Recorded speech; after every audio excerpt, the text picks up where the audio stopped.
I made a clip in the past about mycotoxins and exposure, and how this one husband couldn't grasp that this was an issue to his wife. So I just wanted to mention one other thing about that topic, which is the method of what I talked about in the other one was about food.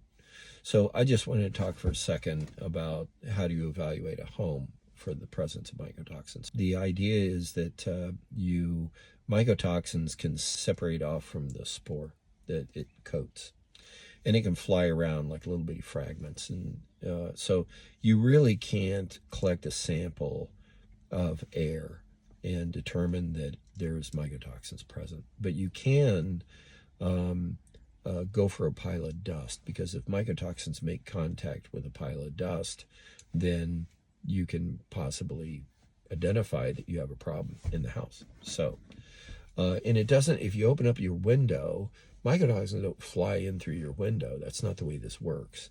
You have to have a reservoir of growth. You have to have mold inside the envelope of the house for you to get a magnification of mycotoxins. And these mycotoxins are not caught by your filter, your furnace filter.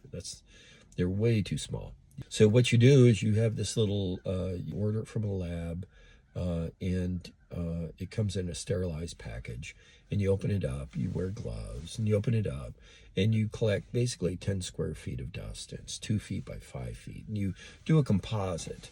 And most of the time I just focus on the basement, because that's the main problem child that you'll find mycotoxins in. 10 square feet. I also take some tape lifts of things to see if what I'm looking at is producing the mycotoxins.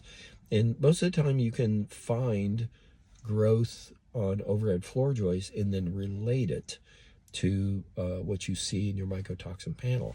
So you can have up to 11 different mycotoxins analyzed for in one run.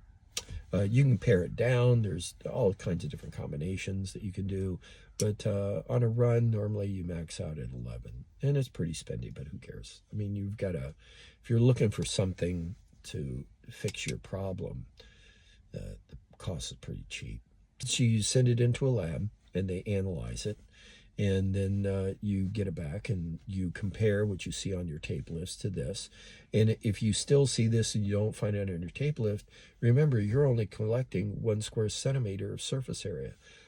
There's hundreds of thousands of square centimeters in a basement. So you cannot make the statement to the client that what you see in your laboratory analysis of your mycotoxins is separate from the environment of the basement. You can just assume that you missed it.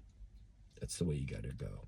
Understanding that how to evaluate the presence of mycotoxins in your home.